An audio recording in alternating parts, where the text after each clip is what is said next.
മാധ്യമങ്ങളോട് സംസാരിക്കുന്നു. ചർച്ച ചെയ്യാതെ തെരഞ്ഞെടുപ്പിന് മുമ്പ് പെട്ടെന്ന് പ്രഖ്യാപിക്കുമ്പോൾ അതിൽ തീർച്ചയായിട്ടും ദുരൂഹത. ഒറ്റ ദിവസം കൊണ്ടാണ് ഓരോ സെക്ഷനും കടന്നുപോയെന്നാണ് പറയുന്നത്. അത് പാലക്കാടത്തെ ബ്രൂവറിയുടെ അങ്ങനെയായിരുന്നല്ലോ.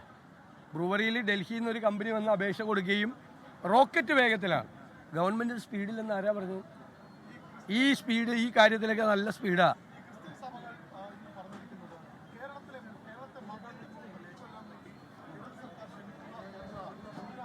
അല്ല, അത് തീർച്ചയായിട്ടും ഉണ്ടല്ലോ. ഞങ്ങൾ തന്നെ ഉന്നയിച്ചിട്ടുണ്ടല്ലോ, 1000-ഓളം ബാറുകളാണ് ഇപ്പോൾ കേരളത്തിൽ അനുവദിച്ചിരിക്കുന്നത്. കഴിഞ്ഞ 10 വർഷം കൊണ്ട് 1000-ത്തിലധികം ബാറുകളാണ് കേരളത്തിൽ അനുവദിച്ചിരിക്കുന്നത്. എല്ലായിടത്തും റീറ്റെയിൽ ഔട്ട്ഷോപ്പാണ്. മദ്യത്തിൻ്റെ ഇത്രമാത്രമുള്ള വ്യാപനം അത് കേരളത്തെ ദോഷകരമായി ബാധിക്കും എന്നത് ഞങ്ങളുടെ കൂടി നിലപാടാണ്, ശക്തമായ നിലപാടാണ്. ഇവരെന്താ പറഞ്ഞത്? മദ്യം കുറച്ച് കൊണ്ടുവരും, മദ്യവർജനത്തിലേക്ക് എത്തിക്കും എന്നും പറഞ്ഞിട്ട് ഇവർ വരുമ്പോൾ വന്നതിൽ നിന്ന് 1000 ബാറാണ് കൂട്ടിയത്, 1000-ഓളം ബാർ കൂട്ടിയത്. എന്നിട്ടാണ് ഇവർ ഈ മദ്യനയം പറയണത്. ഇവർ പറയുന്നതിൽ ഒരു ആത്മാർത്ഥതയില്ല. തെരഞ്ഞെടുപ്പിന് മുമ്പ് എന്നതിൻ്റെ ഏറ്റവും വലിയ ഉദാഹരണമാണിത്. അല്ല, തീർച്ചയായിട്ടും ഞാൻ അതുകൊണ്ടാണല്ലോ പറഞ്ഞത്, ഒരു ദുരൂഹത തീർച്ചയായിട്ടും ഉണ്ട്. അത് മന്ത്രിസഭയിൽ പോലും ചർച്ച ചെയ്യാതെ പെട്ടെന്ന് വേഗത്തിൽ ഒരു തീരുമാനം എടുക്കേണ്ടത്, ഒരു വിശദമായ ചർച്ച അതിൻ്റെ അകത്ത് ആവശ്യമുണ്ട്.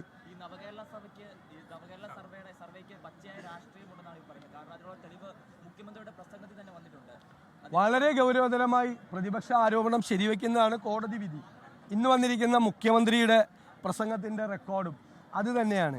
സർക്കാരിൽ നിന്ന് നമ്മൾ നികുതി കൊടുക്കുന്ന പണം എടുത്തിട്ട് സർവേ നടത്തുക, ആ സർവേ നടത്തിയിട്ട് തുടർ ഭരണം ഉറപ്പാക്കണം.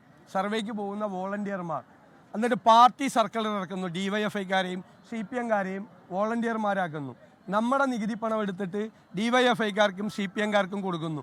എന്നിട്ട് മുഖ്യമന്ത്രി അവരോട് പറയുന്നു, നിങ്ങൾ പോയി, അത് നമ്മുടെ നികുതി പണം ഉപയോഗിച്ച് നിങ്ങൾ പോയി സർക്കാരിൻ്റെ തുടർ ഭരണം ഉറപ്പാക്കണമെന്ന്. നാട്ടുകാരുടെ ചെലവിൽ തെരഞ്ഞെടുപ്പ് പ്രവർത്തനം നടത്തുന്ന ഈ നാണം കെട്ട പരിപാടിയാണ് ഞങ്ങൾ കോടതിയിൽ ചോദ്യം ചെയ്തത്. കോടതി ശക്തമായ വിധി ഉണ്ടായി. അതൊക്കെ അത് പോട്ടെ, അപ്പോൾ അവിടെ ചെല്ലുമ്പോൾ കിട്ടിക്കോളും ബാക്കി. അതാണ് പറയുന്നത്, തുടർ ഭരണം ഉറപ്പാക്കുക. വോളണ്ടിയർമാർ അവരുടെ CPM വോളണ്ടിയർമാരെ വെച്ച് പറഞ്ഞോ, ഇത് സർക്കാരിൻ്റെ പണം, നമ്മുടെ നികുതി പണം കൊടുക്കുവാണ്. ഇപ്പൊ തന്നെ ഈ തെരഞ്ഞെടുപ്പിന്റെ സായാഹ്നത്തിൽ കേരളം മുഴുവൻ ഹോർഡിംഗ് വെച്ചേക്കുക, കേരളത്തെ ശരിയാക്കിയെന്ന്. കോടികൾ ഖജനാവിൽ പൂച്ച പറ്റിയിടക്കുകയാണ്. 5 പൈസയില്ല, കടം കയറി മുടിഞ്ഞിരിക്കുകയാണ്. അപ്പോഴാണ് കോടികൾ മുടക്കി PR നടത്തുന്നത്. ഫോറസ്റ്റ് ഉദ്യോഗസ്ഥന്മാരെ കൊണ്ട് സർക്കാരിൻ്റെ തുടർഭരണം ഉറപ്പാക്കാൻ വേണ്ടിയിട്ടുള്ള ലഘുലേഖകൾ ട്രൈബൽ കോളനിയിൽ വിതരണം നടത്തുകയാണ്. എന്തൊരു നാണം കെട്ട രീതിയിലാണ് ഭരണ സൗകര്യങ്ങൾ ഇവർ തെരഞ്ഞെടുപ്പിന് വേണ്ടി ഉപയോഗിക്കുന്നത്. ഞങ്ങൾ അതും ചോദ്യം ചെയ്യും.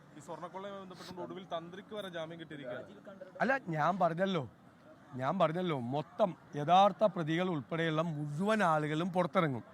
അവസാനം അന്വേഷണം എന്ന് പറയുന്നത് പ്രഹസനമാവും. ഇപ്പോൾ നടക്കുന്നത് ഒരു തെളിവും കിട്ടിയിട്ടില്ല. ഈ പ്രതികളെല്ലാം പുറത്തേക്ക് ഇറങ്ങി കഴിഞ്ഞാൽ ബാക്കി വല്ല തെളിവുണ്ടാവുമോ? അവസാനം തെളിവുകളില്ലാതെ ഈ സ്വർണ്ണക്കൊള്ള കേസ് ഇല്ലാതായി പോകുന്ന ഒരു ഉത്കണ്ഠ, അതാണ് ഞങ്ങൾ നിയമസഭയിൽ പങ്കുവച്ചത്. നിയമസഭയിൽ ഞങ്ങൾ അതിശക്തമായ പ്രതിഷേധം രേഖപ്പെടുത്തിയത് ഈ സ്വാഭാവികമായി ഉണ്ടാകാൻ പോകുന്ന സുപ്രീം കോടതി പോലും ജാമ്യം നിഷേധിച്ച കേസിൽ സ്റ്റാറ്റ്യൂട്ടറി ബെയിൽ കിട്ടാൻ വേണ്ടിയിട്ടുള്ള സംവിധാനം SIT ഒരുക്കി കൊടുത്തു. അല്ല, അതുകൊണ്ടെന്താ കാര്യം? ഈ അവസാനം വരുന്നത് എന്താണ്? അവസാനം വരുന്നത് എല്ലാവരും പുറത്തിറങ്ങാണ്. സുപ്രീം കോടതി ഇങ്ങോട്ട് ജാമ്യം ചോദിച്ചു വന്നോ, അയ്യപ്പൻ്റെ സ്വർണം കെട്ടിട്ടെന്ന് സുപ്രീം കോടതി ചോദിച്ച കേസിൽ ഇവർ ചാർജ് ഷീറ്റ് കൊടുക്കാത്തത് കൊണ്ട് ജാമ്യം കിട്ടി എല്ലാവരും പുറത്തിറങ്ങി. ഇനി വല്ല തെളിവിൻ്റെ കണിക ബാക്കിയുണ്ടാവോ? ഇവരെല്ലാം പോറ്റിയൊക്കെ പുറത്തിറങ്ങി കഴിഞ്ഞാൽ അത്രയല്ലോ. അതല്ലേ പറയാം, എല്ലാവരും പുറത്തിറങ്ങാനുള്ള സൗകര്യമാണ് ചെയ്തു കൊടുത്തേക്കാം. ലോകത്തെവിടെയായാലും ഏത് സമയത്തും 24 വാർത്തകളും ഓഗ്മെന്റഡ് റിയാലിറ്റി പാക്കേജുകളും എക്സ്പ്ലെയിനറുകളും വിശദമായി കാണാൻ ഞങ്ങളുടെ YouTube ചാനൽ നിങ്ങൾക്ക് സബ്സ്ക്രൈബ് ചെയ്യാം.